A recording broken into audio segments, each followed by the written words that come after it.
Hey there, fight fans. Don't forget to like, share, and subscribe this episode of Combat Sports Talk.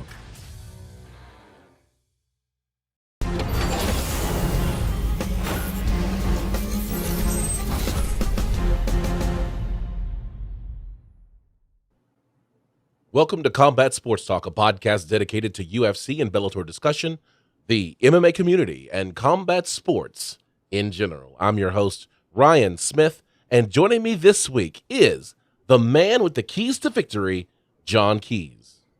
Good evening, everybody. Here we are at the 9 o'clock hour in the Central Standard Time, bringing in a hard day of Sunday rivalry and debauchery, just to bring you Combat Sports Talk.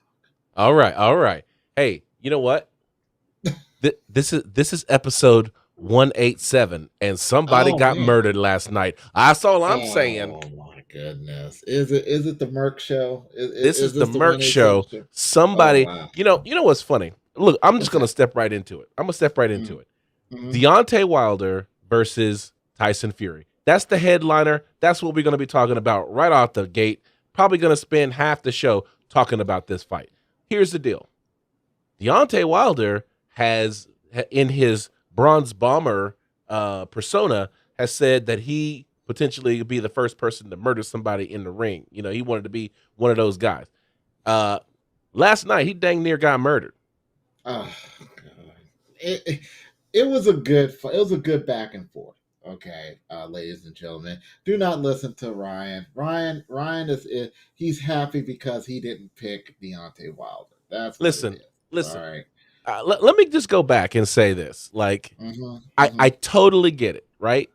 A lot of people wanted to pick Deontay Wilder, you know, and I'm really throwing this around in a more joking fashion. Probably shouldn't joke like this, but a lot of people picked Deontay Wilder because of the culture. They just did it.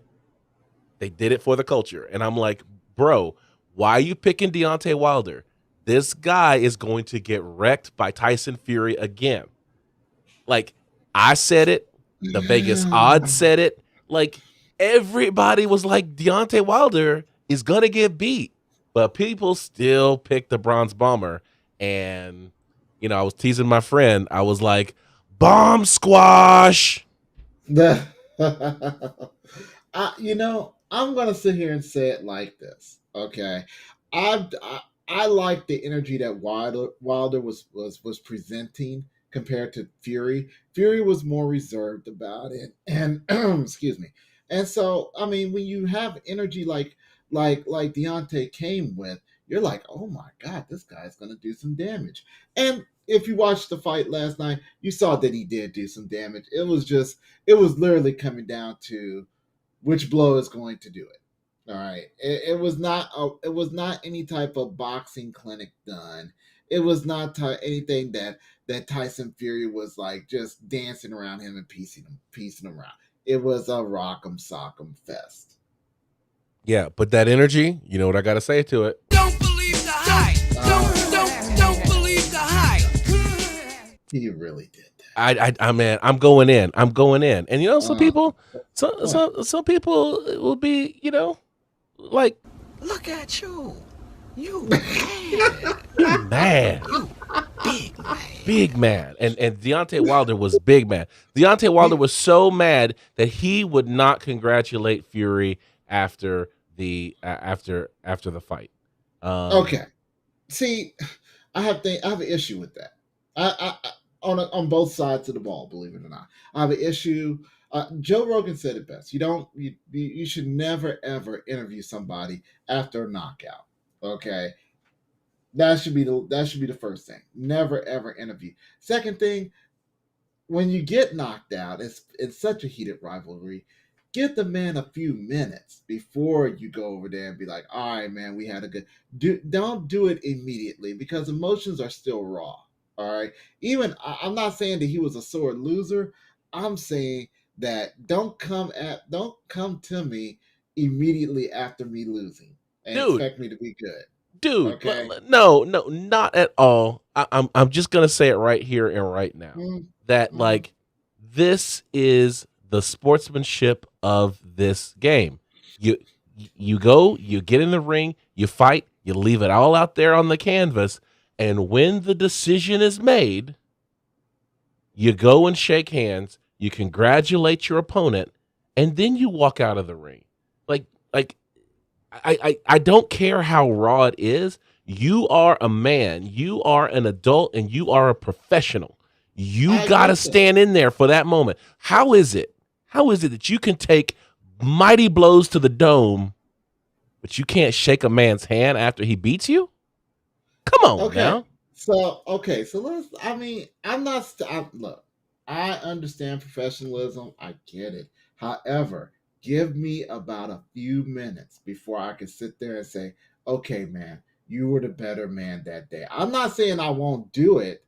I'm just saying not at that moment. Okay. That's what I'm saying, because I am passionate. There's a reason why I am not a gambling man. There's a reason why that I kind of not do the competitiveness, because I get ultra competitive. Like, I taste the blood in the back of my throat type competitiveness, where I must see you squashed before me. And then if I lose, I need a few minutes to bring all that back in to give you your congratulations, because I am that passionate about the competitiveness. At this point, we are a day out of the fight, and as far as the reports have shown, Deontay Wilder has not congratulated Tyson Fury. Basically, his only statement was, "I did my best, but it wasn't good enough. I'm not sure what happened. I know that in training he did certain things, and I also know that he didn't come in at 277 pounds to be a ballet dancer. He came to lean on me, try to rough me up, and he succeeded." That's poor form. We need better. Yeah. Now that part is poor form. He could have came back. I'm not saying give me a day. Give me 10 minutes. Okay, give me 5 minutes. All right, to reel it in. But even a day later, the first statement that's going to come out, the first statement I have, out of my mouth is, congratulations to my opponent for the fight. And then I'm going to thank him for said fight, for giving me the opportunity to go in the ring and be competitive like I am. Then I'm going to say he was a punk, and he leaned on me. Whatever you got to say. Andy Ruiz out there said Wilder got knocked out badly. Yes, he did. The thing is that you got to go ahead and say that stuff. Like, yeah, you know what? He was the better man that night. Yes. I didn't execute my game plan, whatever, but thank you for the opportunity to compete, all that kind of stuff. And then start concocting all your excuses that no one's going to believe anyway. I mean, the last time was, I wore a 40-pound suit to the ring and my legs were dead. Hey, I can believe that. Did you see that suit? I mean, it was a big suit. It was a crazy suit. He came up here with armor. Okay, with armor, and like one of those like suits of armor that you see on the medieval martial arts side over there in Russia, where they go in there with the arm. That's what I saw. But this time he just came in with a face mask. Right. So yeah, he just came in with the face mask, whatever. But say that taking off the face mask blinded you a little bit and you couldn't see, and that's why Fury won. Like, you can say whatever you want to say after you congratulate the man. And the sooner you do it, the better, because now you got me and you, we're sitting here questioning his professionalism. We're sitting there questioning his maturity, and that's the thing at the end of the day. It's like, go ahead and do the sportsmanship thing as quickly as possible, even if it, like, when Daniel Cormier got knocked out, by John Jones, which is right. Let's see, right here over my shoulder. There we go. Wait, what is that? Your left? That's on my left. Yeah. So he dude was crying in the ring, but he did the sportsmanship thing. He did his job. Yeah. So he was still professional, but yeah. So Deontay Wilder, I know it hurts. I know it's embarrassing. I know this is not how you wanted to get your first 2 losses from the same dude who is a master at trash talk as well. But it happened. Some days, that is the game. Yeah, someday, hey, every now and then you're gonna find that dude that's got your number. It's just life. All right. They're gonna have your number regardless of what you do, what you come in with, no matter what game plan you can come. It's like the Roadrunner and Wile E. Coyote. Okay, no matter what plan, what Acme pamphlet that Wally is ordered from, the Roadrunner had his number every day. Jerry Yeah. had Tom's number every day. It's just how it goes. Okay. You almost lost me because when you said Jerry, I was thinking Jerry Seinfeld, and Newman. But You're really Tom and Jerry. yeah, I got it. I got Tom and Jerry. I see the cartoon. I got it. I was just thinking when you said Jerry had Tom's number, I'm like, who's Tom? Because I was thinking Jerry Seinfeld for some reason. But I got you, Tom and Jerry. I got it. Okay. I'm following. Anyway. So let's talk a little bit more about just what happened though. I mean, it was an interesting thing because what was it? Round number 3, Tyson Fury drops Deontay Wilder, and then Deontay Wilder comes back in round 4 and drops Tyson Fury twice. And Tyson Fury gets back up. Yes. And he almost got rocked again. Yes. And it was just like back and forth and back and forth and back. And then finally in the next to the last round, it was just a pow. And that was it. What was interesting, the Nevada State Athletic Commission did provide a photo of the judges' scorecards. And so it was pretty close going into the 5th round. It was 47-45 on all 3 cards in favor of Deontay Wilder. And then after the 5th round, Tyson Fury started walking away with it. So it was 56-56. Or 55-56, 65-65, and then it was 10-9, 10-9, 10-9 till the fight ended with an 11th round knockout. So now we have to start asking what's next, because this fight happened because Deontay Wilder would not postpone his rematch with Tyson Fury so Tyson Fury could fight Anthony Joshua. Well, Anthony Joshua got beat by Alexander Olenek, right? So now, that's not right. What is the name? Hold on. Let me go back. Anthony Joshua got finished by going back in my Alexander Usyk. There we go. Olenek is like is an MMA fighter. Yeah. Alexander Usyk defeated Anthony Joshua. Usyk and Fury. Yeah. It's not, because that Anthony Joshua is not going to put up the WBA, the IBF, and the WBO titles and not have a rematch clause. So now Usyk and Joshua got to fight again, and so here you got Fury sitting on his hands waiting because he's got the last Infinity Stone. And so to be the unified undisputed champion, you got to get that last one from Tyson Fury. So Tyson Fury is just sitting here waiting to see if Joshua can get the belts back from Usyk, and if he can, then we'll finally see the Fury fight. If we doesn't, then it's going to be Fury Usyk, which I don't know that I'm as excited about. At this point, you're not excited about the fighters more than the belts being unified one way or the other. I think that's what I'm more excited about. That would be cool.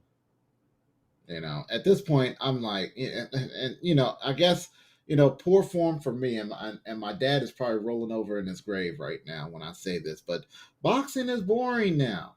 Okay, boxing is going to be relegated back to the back ends of sports talk for a while because it is what it is. Now that we've resolved the Fury Deontay Wilder, and we're not going to see Fury Joshua, we're probably not going to talk too much about boxing. This was what got me super hyped. Was the possibility of these 3 people fighting in some combination. Now we're just sitting here waiting. So, if you're a boxing fan and you're watching Combat Sports Talk, don't get mad at us. Don't come at our necks if we're not talking about boxing, because I mean, maybe we'll talk about Canelo. I think we'll talk about Canelo. Yeah, but he's going to probably win. Canelo. We'll still talk about BKFC. There's a lot Will of news we? on that. Will we? Because we got something on the. Will. We Yeah, got something. We will. We got something. I mean, we're gonna go back and forth on that one. Hey, okay. Here's the major market teaser. So we're here in Dallas, and so Kid Craddock, rest his soul, used to say the major market teaser. Here's the thing. If you like the fact that I go in on certain fighters, you just wait, because I got who I like to go in on, and I got something on the list to go in on them again tonight. So let's do it. Let's go ahead and close the book on this one. Put it on the shelf. This card is history. Tyson Fury defeated Deontay Wilder via 11th round knockout.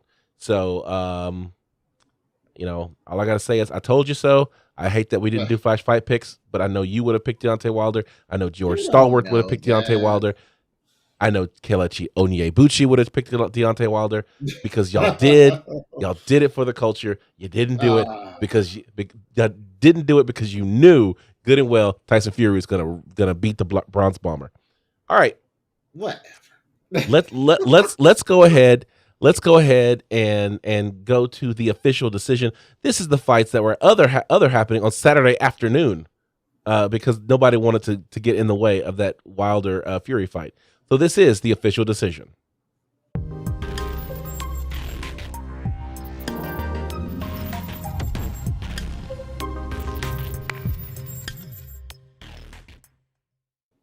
This is the official decision. This is where we talk about the fights from Saturday.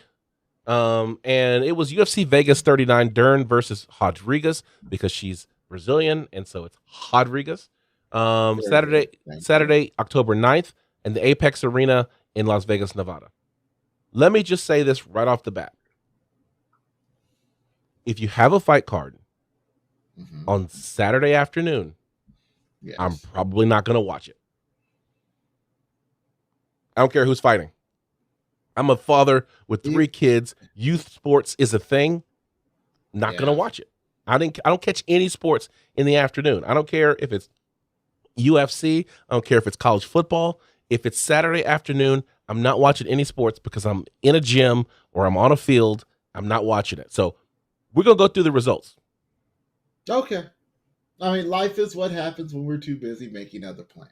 Right. So for those of you out there, if you have something that you want us to talk about these fights, then you bring it up in the chat.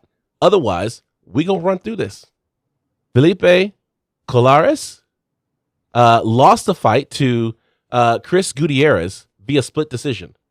Let's see here. We've got Maria Agapova defeated Sabina Mazo via submission, rear naked choke, at 53 seconds of round number 3. Matheus Nicolau defeated Tim Elliott via unanimous decision.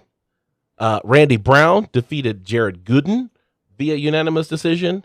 And then Marina Rodriguez defeated Mackenzie Dern via unanimous decision, 4 rounds to 1. Here's the deal. Kelechi was watching this fight, and he was texting me while I was at volleyball, and he was saying that Mackenzie Dern needs to incorporate some leg kicks, and this was the big battle, right? Whether or not Mackenzie Dern could get this fight to the ground, or if Marina Rodriguez would be able to execute her excellent striking. Seems to me like striking won in this case. Yeah. I think Kelechi said in a sense that Mackenzie Dern had Ben Askren striking levels, and that's not a good thing. That's never a good thing, because Ben Askren is not known for his striking, people. If you haven't been paying attention the last year and a half, right? He got Jake Paul. His last 2 fights. His last 2 fights, he got Masvidal and Jake Paul. Wow, is that what we're using now? And that's right. We're going to talk about Masvidal later on. Okay, there's some funniness about Masvidal we're going to talk about later on. All right, so there you go. What's difficult right now is that the UFC has to put these fights on, but these fights are not compelling. They're not moving the needle in the MMA world, which is why it's hard for me to get excited about it. We're gonna be coming up and talking about UFC Vegas 40. First thing right as soon as we started the show, You got Bruce Bobtrotter going, are you guys looking forward to the objectively worst card main event in UFC history coming up soon? Literally nobody wants to see Ladd versus Dumont. Horrible card. You know what? As fight fans, we should be excited about the action happening in the ring. A lot of times these lesser known cards with these lesser known fighters still put on great shows. The challenge is that for us as a podcast covering the sport, it's just not moving the needle because these fighters aren't in a position to shake up the rankings. Like Aspen Ladd fighting at 145. She's fighting at 145 because she couldn't make 135. And I know that I'm skipping to the very end of the show, but it's just kind of one of those things where it's like I'm going through this list, and the only name I recognize on this list, besides Sajiro Eubanks, who won the Ultimate Fighter some years ago, is Andrei Arlovsky. And he's at the end of his career. Okay, so let's look at the other end of the spectrum. It's these fights right here is that launches the next generation of fighters. We don't know what we're going to get. This is literally the Cracker Jack box of UFC. Okay, we don't know what we're about to enjoy, but we know what we're going to get. We're going to get some fighting, and it's going to be good. Every now and then, you're going to find a prize in there that you're going to be like, amen. And I'm going to continue to look for this prize. And that's how it goes. We didn't know who Anderson Silva was when he first started. We didn't know who George St. Pierre was. We didn't know who Conor McGregor was. This is where Conor McGregor started. We knew who Conor McGregor was. Hey, when he came to the UFC. He came on a freaking tsunami. He was surfing a tsunami coming into the UFC. Hey, I did not know who he really was, okay, until he showed up. Okay, we didn't know who the Forrest Griffins, the George St. Pierres, these guys, we didn't know them. They started at these fight nights. So yeah, I still watch fight nights because they do tend to fight a little bit hard. It's like college football. There you go. Yeah. Okay, like I mean, I get it, but I think that it becomes one of those things where, these are fighters who you've got to get them in the top 15. I don't know that any of these guys have numbers by their name. And so how are you going to do a fight like this fight night that's coming up? And I apologize for being critical because these are fighters and they're chasing their dreams and chasing their careers, and you got me going, you guys don't matter yet. And I apologize for that because that's disrespectful, and I recognize it as such. However, I am going to say that it's hard for me to get excited about it because I'm gonna need flash knockouts. I'm gonna need something. I'm gonna need you to do something that's gonna get me excited. Because this last week in the main card, we had of the 5 fights, we had 4 decisions and 1 submission. Well, I mean, like that's how it starts sometimes, man. Yeah, I understand that, and I feel like I'm down in a rabbit hole that I just need to just stop digging. Yeah, right, you're down in the rookies, man. Okay, the rookies, and I apologize. These are the stem cells. Okay, they don't know what they're going to be until they get up there, further down the road. Okay, so yeah. So I'm definitely gonna try to make an attempt to watch it. Be positive. But I'm not excited about it, and I want to be excited about it. I'm looking at the schedule, and I want to get us to, I want to get us to the, to the pay-per-view, and maybe that's what the UFC is doing. Maybe this is all marketing, but I'm excited about Vegas 41 because you got Paulo Costa versus Vettori. Yeah, like that's a big fight. That's a barbarian fight. That's the fight of the barbarians, literally. Right. One side is Conan. The other side is oh God, who is the other one? Who's the broke Conan? Who's the bootleg Conan back in the 80s? Ator. That's who it was. And that's what you got. You don't know who Ator is? Really? Nope. Really? You don't know who Ator is? Unfortunately, when Conan was popular, I was very, very young.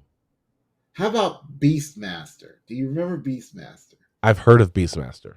Oh my God. Okay, so that's who you got. That's who you're basically fighting.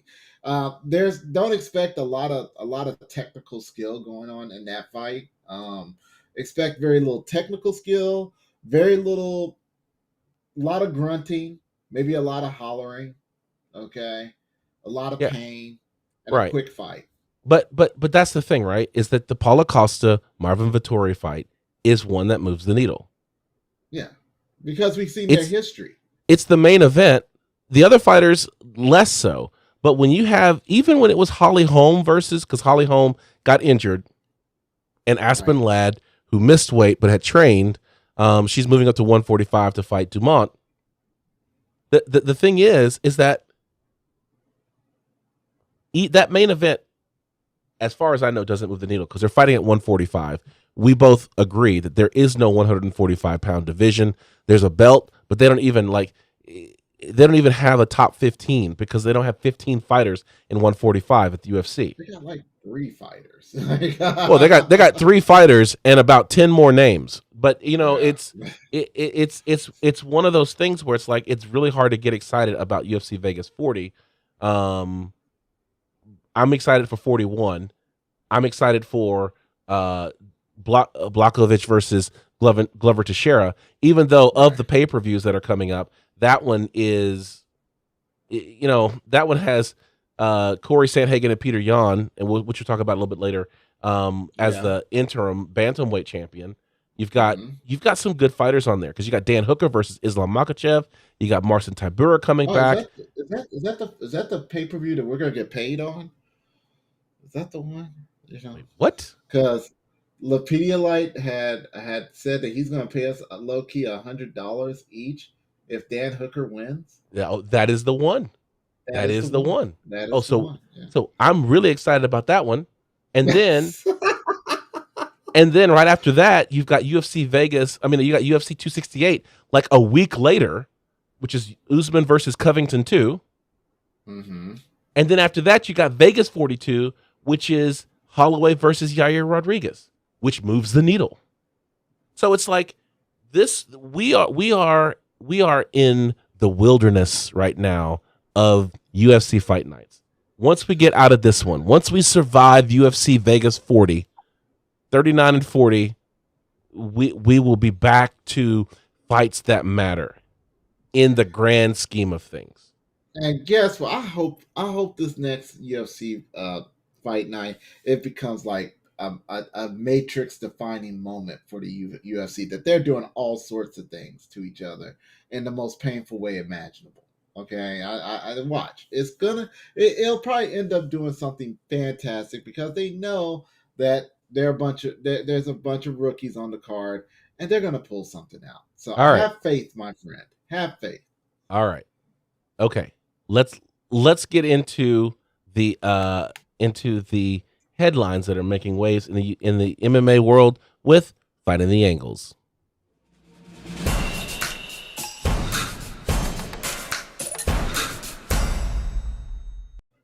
All right, this is Fighting the Angles. This is where we talk about the headlines that are making waves in the MMA world. First thing right off the bat, Kevin Holland versus Kyle Daukaus. That rematch has been set for UFC Vegas 42. Yet another reason to watch UFC Vegas 42. Oh, wow. So hometown hero Kevin Holland, of course, we talked about this. He was fighting Kyle Daukaus. Kyle Daukaus and Kevin Holland had an accidental collision of heads, which knocked out Kevin Holland. Kyle Daukaus used that opportunity, not maliciously, but just because he's a fighter in the middle of a fight, to sink a rear naked choke in on Kevin Holland. And even though he got the submission, it was ruled a no contest. They've reset the fight for Vegas 42. Man, Kevin Holland's everywhere. He's stopping car chases, and now he's gonna be doing this. And it's hey, he is a man who does not stop, does not slow down whatsoever. Okay, so for real, good luck with that. Good luck.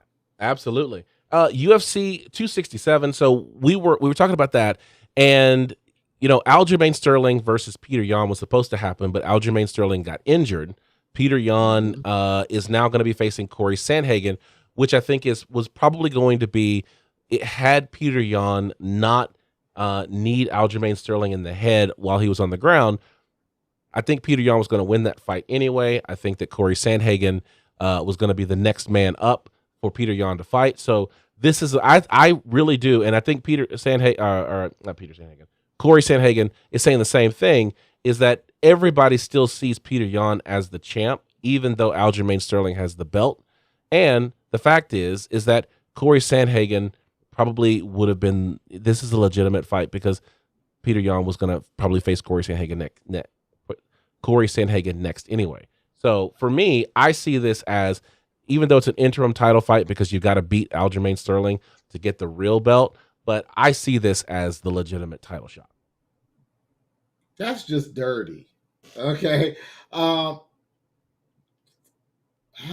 can I do this tastefully? I'll put you on full screen. I'm not looking past Aljamain Sterling as the champion. He is the champion. That is it.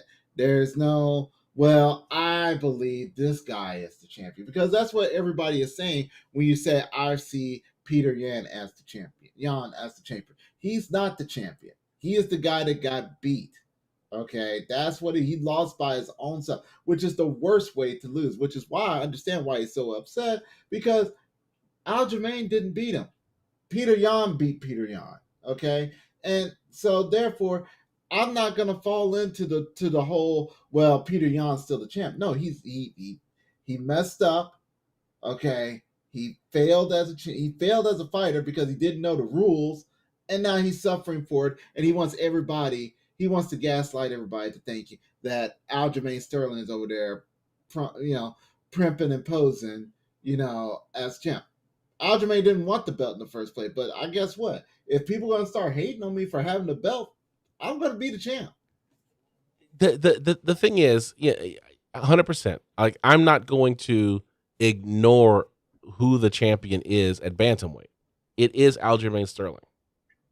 It's just that Aljamain Sterling was getting ragdolled until he got kneed in the head.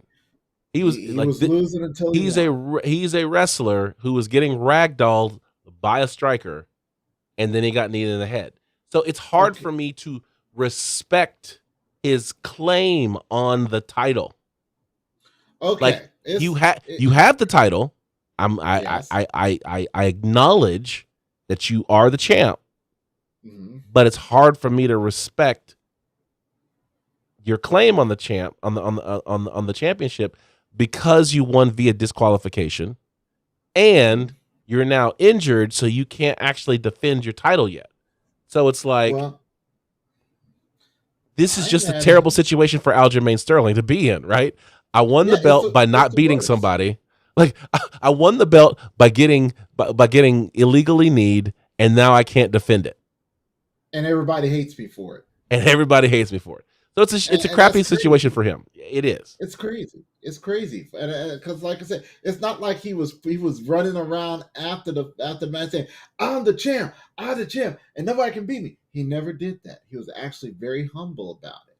Okay, he was very humble, very low key about it until people started. Well, two things happened. People started saying, "Look, you're the champ. You might as well start acting like you got the belt. Be the champ." And then secondly, Peter Yan sitting over there talking smack. I'm like, dude, you are the last person that talks smack because it was your fault. That's owning up to your, just like, as Wilder had to own up, be a man to be sportsman, like, enough to sit there and say, dude, you had the better plan that night. Good game. Okay. Jan's got to sit there and say, dude, I am so sorry. I dishonored you by not knowing the rules and kneeing you in the face. I'm so sorry. I look forward to our next fight. Not what he's been doing. Okay. Yeah. That's the problem I have. I think the chirping at Aljamain Sterling is unnecessary for Peter Yan, because the MMA audience is going to do that for him. Like, if I was him, I would have used that opportunity to take the higher ground and be like, no, he is the champion. I probably even would use that tone. No, he is the champion. Like, don't take that title away from him. That is so dirty. That I is would, reverse like I you would, know. yeah, and be like, because we all know, like everybody saw it. We can go back and watch the replay. We can watch it in Yeah. slow motion. Aljamain Yes. Sterling was getting ragdolled until he won. He was getting destroyed. He was getting destroyed. Okay. He was getting destroyed. Okay, destroyed is hard. He was getting beat. He was getting beaten He was getting beat. until Peter Yan beat himself by Yeah. sitting there and kneeing the dude while he was grounded. And that's poor form on a champion. Okay, let me say that. Let it be official. That is poor form for the champion to not know the rules. Yeah, it is, and I don't know whether or not the stories were true, that his corner was the one telling him that that the knee was going to be legal and all that kind of stuff. Everything was happening in Russian.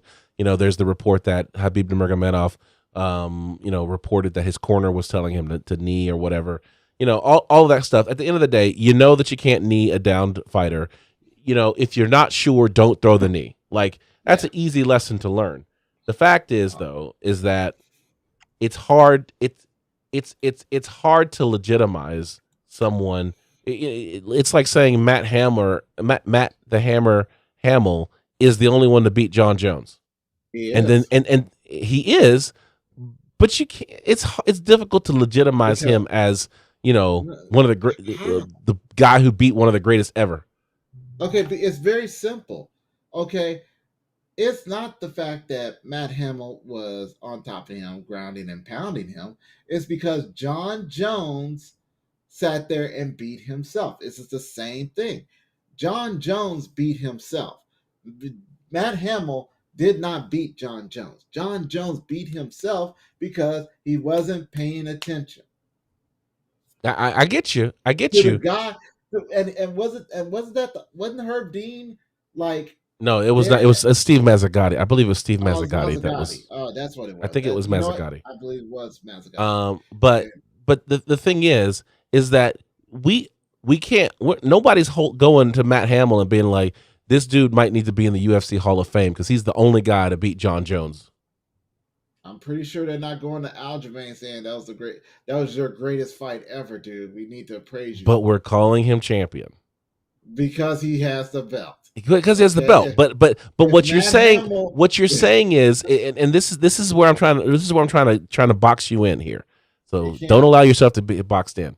But I'm trying to box you in and saying nobody is. When people say Matt Hamill is the only person to beat John Jones, they don't say it seriously. They say it tongue in cheek. They say it with a wink. They don't give Matt Hamill any respect for beating John Jones. And so now we're saying, but we need to give Aljamain Sterling the respect for beating Peter Yan because he's the champ. No, that's what I'm saying. Is that it's very difficult to give Aljamain Sterling this level of respect because just like Matt Hamill, we all saw what was happening in the octagon. Okay, so this is where we can cut through it. Okay, there's a difference here. Okay, look how God, I can't believe I'm about to say this. Look how John Jones carried himself after that fight compared to how Peter Yan is carrying himself after that fight.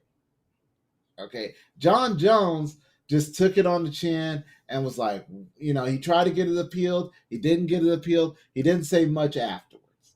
If anything, he took it out on everybody else since then. All right, Peter Yan. How many? And without going on to his Twitter, how many times a day does he complain about it? Okay, it's about how you're carrying yourself because it's not just a victory in the ring that you have to worry about. It's the victory outside the ring on how you carry yourself is where Aljamain Sterling is the champion. Okay, he doesn't talk bad. He doesn't talk bad about Peter except when Peter talks bad about him. Okay, Peter is sitting there. He's like a rabid dog right now. He is literally that rabid dog that is biting the fence trying to get at you. Okay, for whatever it is, all he has to say is, you know what? I made a mistake. I'll see you when I see you. I'll see you in the rematch. I Yeah, I think that's a fair point. It's just that's not the point that I'm making. The point I that I'm know. making is it's difficult to legitimize the Aljamain Sterling as a champion in my head because of how he got it. And I'm using the fact that Matt Hamill, which he has the win over the, and I'm finger quoting here for those people who are listening to the podcast, the greatest of all time. Let's say at light heavyweight, Mhm. we What is your we say it tongue in cheek. We don't give it any legitimacy. We know what happened. That's where I'm at. but It's where I'm at consistent. is you got to carry yourself like a champion. Peter Yan is not carrying himself like a champion. But this ain't about Peter Yan. This is about Ryan Smith Yeah. and my Yeah. visit and how I'm looking at Aljamain Sterling, and how a Yes. lot of fans are looking at Aljamain Sterling, and how Corey Sandhagen is looking at Aljamain Sterling. Like these are the people that I'm talking about. I'm not talking about Peter Yan. I'm talking Okay. about I'm talking about the fan base. I'm talking about Mhm. Corey Sandhagen. I'm talking about me and how we're all looking at Aljamain saying, "Yeah, you have the belt. Yeah, you beat Peter Yan." But beat is awful strong word. I'm just gonna say it like this.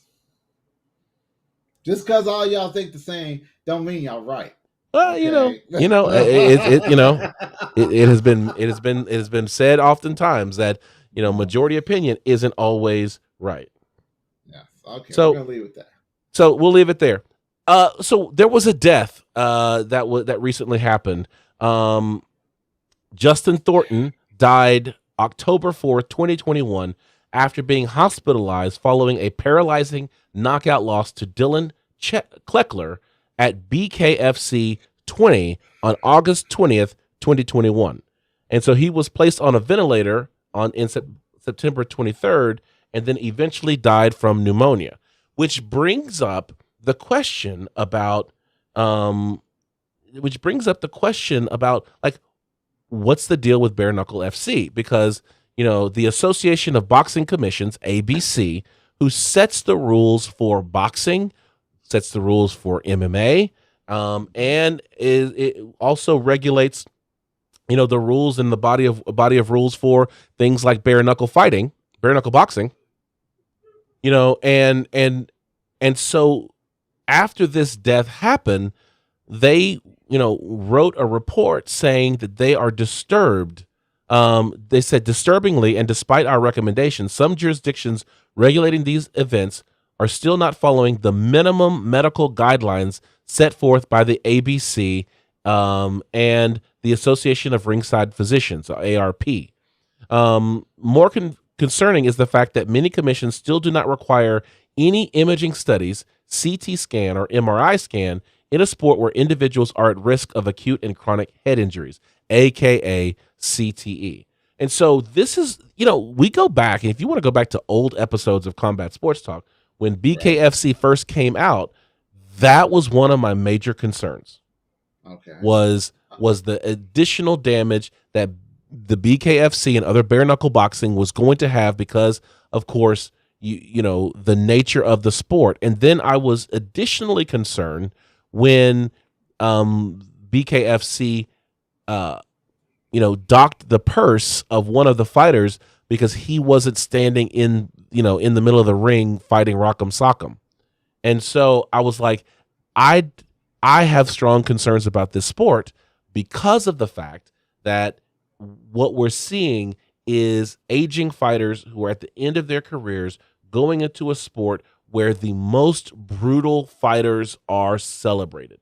And that was my concern. And now that we have the death of Justin Thornton on our consciences, it's interesting to see that the ABC and the ARP are both saying that bare knuckle boxing, I can't say specifically BKFC, bare knuckle boxing commissions aren't following the minimum medical requirements that they have outlined.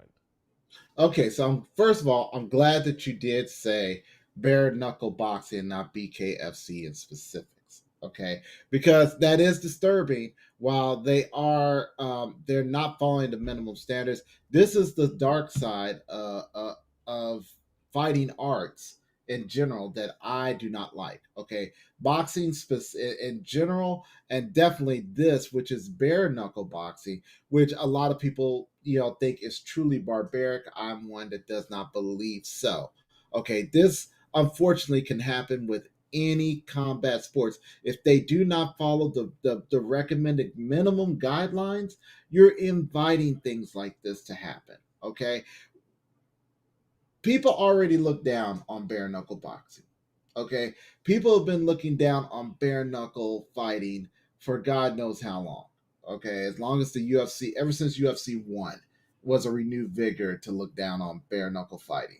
I have no problem with bare knuckle fighting. I think it might be safer in many ways than actual boxing because they have to learn to use other techniques in order to win. I'm a true believer of bare knuckle mixed martial arts. I am. Sorry.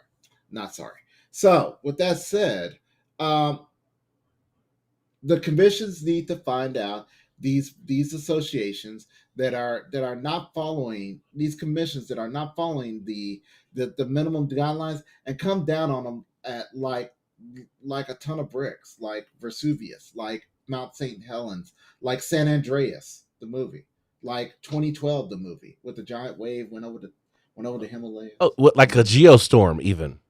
Thank you. And I actually watched that movie over the weekend. I know you watched it. Yes, because I was feeling sad, and nothing warms my heart more than a disaster movie. And that's a poorly made disaster movie. A disaster movie, nonetheless. If you haven't seen Greenland, ladies and gentlemen, please watch Greenland. It is really good. Okay, if I may say so.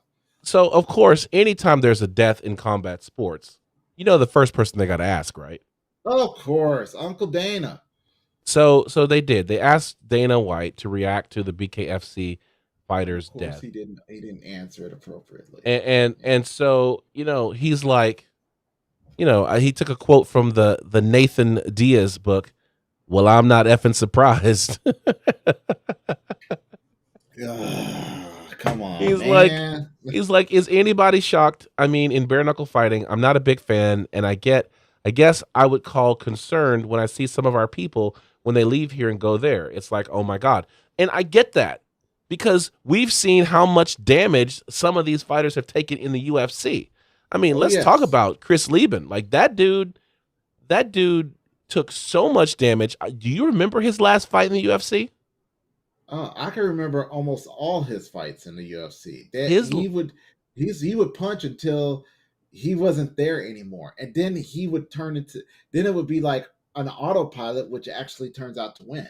Okay, it's scary. Yeah, but his last fight in the UFC was against Uriah Hall. Uriah Hall hit him so hard that Chris Lieben chose not to get off the stool in the second round. He's like, nah, I'm done. And that was his last fight in the UFC. And it's like the amount of wars he's seen, the amount of damage he's taken, and then he's going into BKFC where they're expected to rock 'em, sock 'em. Like, I could imagine the Dana White, who has seen these guys since the Ultimate Fighter 1. I mean, imagine if Diego Sanchez found his way to bare knuckle boxing. I don't want to keep railing on BKFC. I actually have started to kind of like some of their fighters. Britain Hart being one. But see, okay, so you said a good thing right there, Britain Hart. Okay, because you made a good point there. How old was Justin Thornton? He was 36. He was 36 years old. Okay, so he's like at going into twilight of his fighting career. Okay, Britain Hart is like in her 20s, if I remember correctly.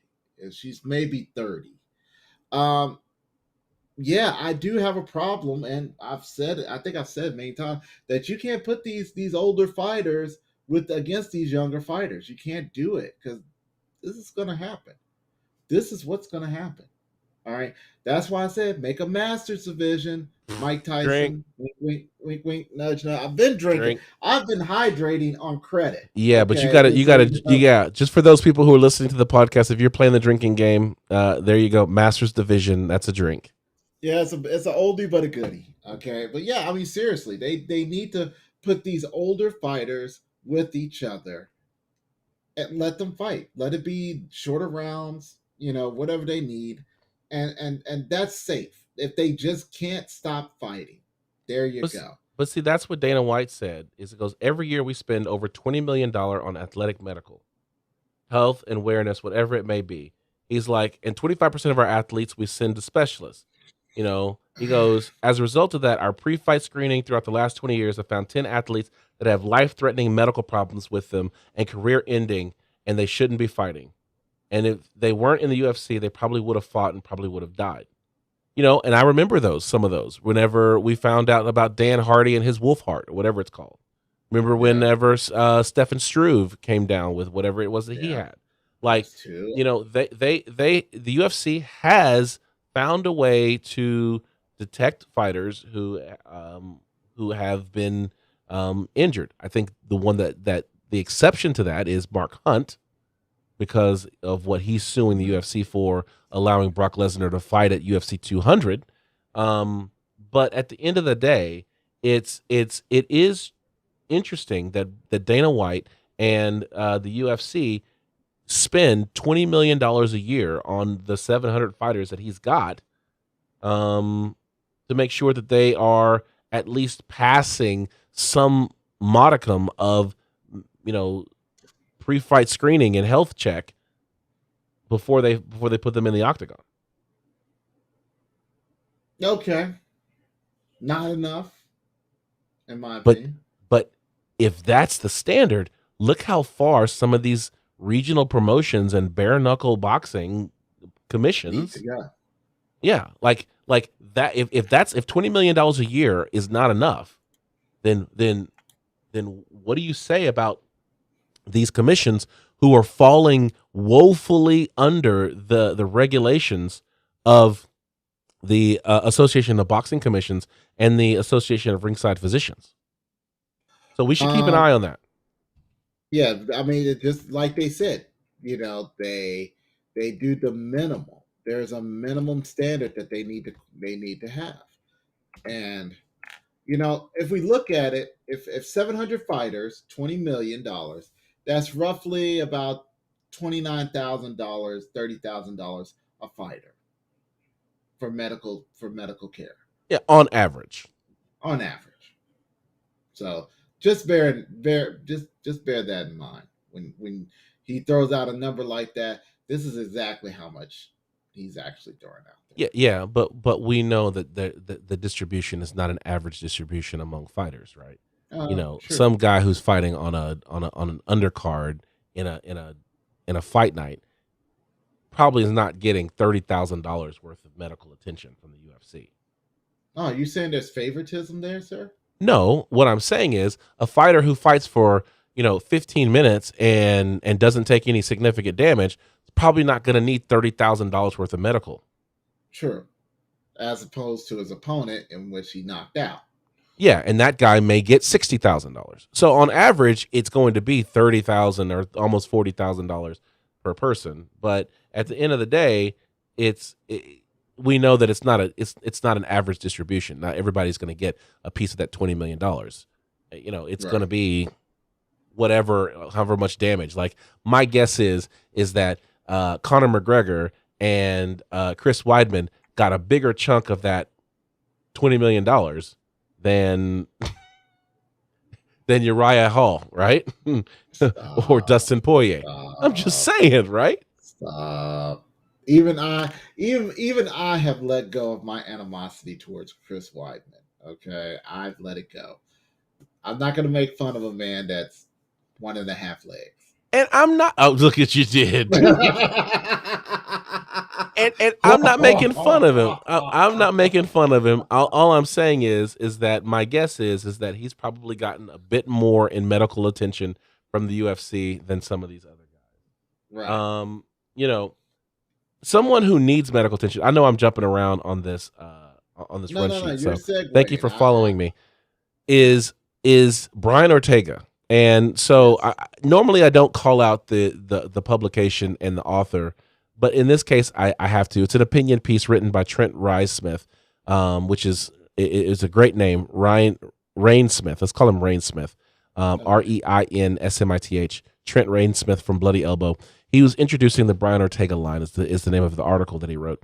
And this really stuck out to me because he's almost celebrating the effort that Brian Ortega put in the ring, not only against Alexander Volkanovski, a couple of weeks ago, but also the one where he went zombie mode on Max Holloway, where he was taking, Calvin Kattar levels of damage, and he, and they're basically celebrating it, saying this is the definition of leaving everything in the cage. And I'm like, no, this is a definition of, irresponsible thinking. This is a testament to, the referee not protecting the fighter. Like the amount of damage that Brian Ortega has taken in these two fights is unnecessarily high. Okay. Here's the thing. One more piece of data before. Please. Who holds the record for absorbing more than 200 significant strikes in two separate UFC fights? One person holds that record. Who's that? Brian Ortega. Not even Diego Sanchez has taken this level of damage. Okay. All right. So we talked about this before. Okay, we talked about the fighter's mentality upon, especially those, and I say this a lot, those of the Gracie clan, that they are warriors to the end. They are okay if they go in and do not come out. Okay, I'm not saying it's the smartest thing. I'm just saying it is a thing. I'm saying that it's not something to be celebrated. It is something to be recognized. It's something to be concerned about, but I wouldn't necessarily celebrate it. Okay. Unless you are okay with the whole ideology that they are gladiators and we are spectators, and that we are okay if we see somebody die in the ring. And one of us on this show is. Yes. Okay. And I think this is why I need George or Kalechi on this show. I can't talk to you about this because you are absolutely okay with it being the way that it is. And it's like, I am not okay with it.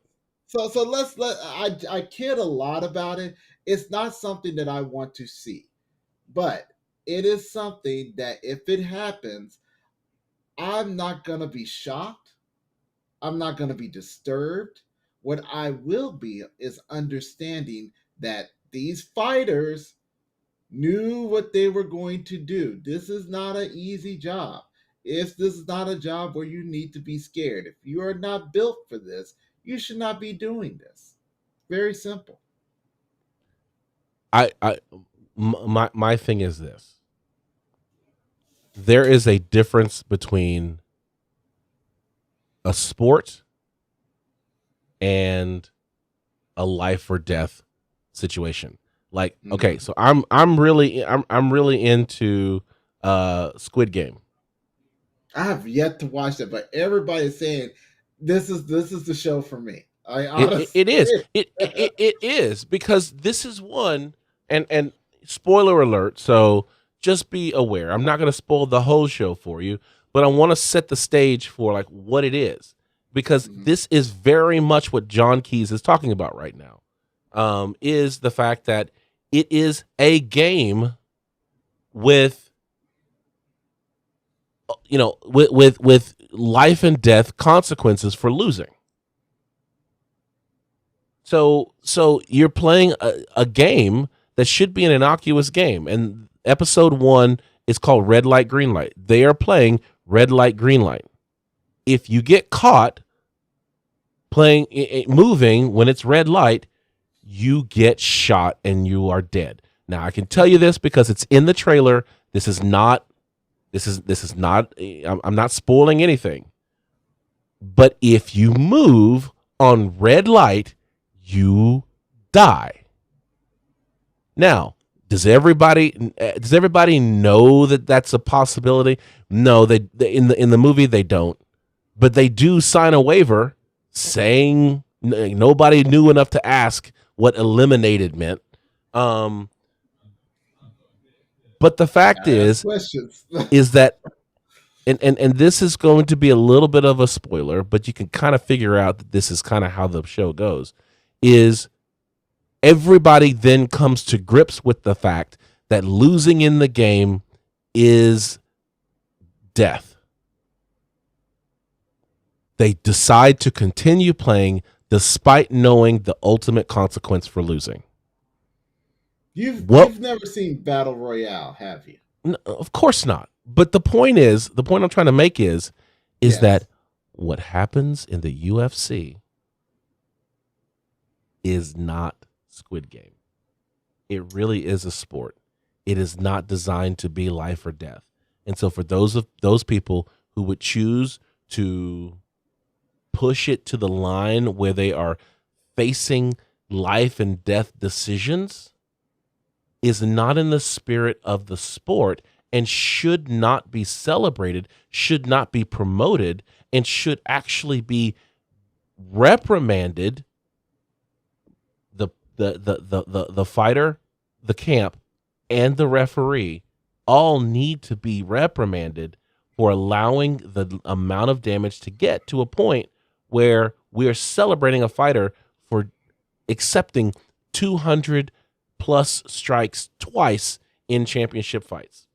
All I gotta say. But how many times have we seen a fighter get celebrated for absorbing all that punishment and still coming out with a win? Has it happened? Absolutely, it's happened. Does it happen often? No, it doesn't happen very often at all. Because they talked about it last night during the Fury Wilder fight. Oh my God, he's absorbing all this punishment and he's still making it. Same difference. No, it's not the same difference. And the reason why it's not the same difference is because Tyson Fury still had his scruples about him while he was fighting in round 8, round 9, round 10, round 11. Okay? They probably should have stopped the fight when they called the ringside physician in on Deontay Wilder. Mm-hmm. The fact is that for Brian Ortega, we know against Max Holloway, this dude, both of his eyes were basically swollen shut. He was hardly able to defend himself. And he was Max Holloway was putting on a show. The only person who's taken more damage than Brian Ortega from Max Holloway is Calvin Kattar. And it's like, Calvin Cater's like, oh, Brian Ortega, hold my beer. I can take more punches from Max Holloway than you. And he did. And the dude was like 3 months and still wasn't fixed. Right.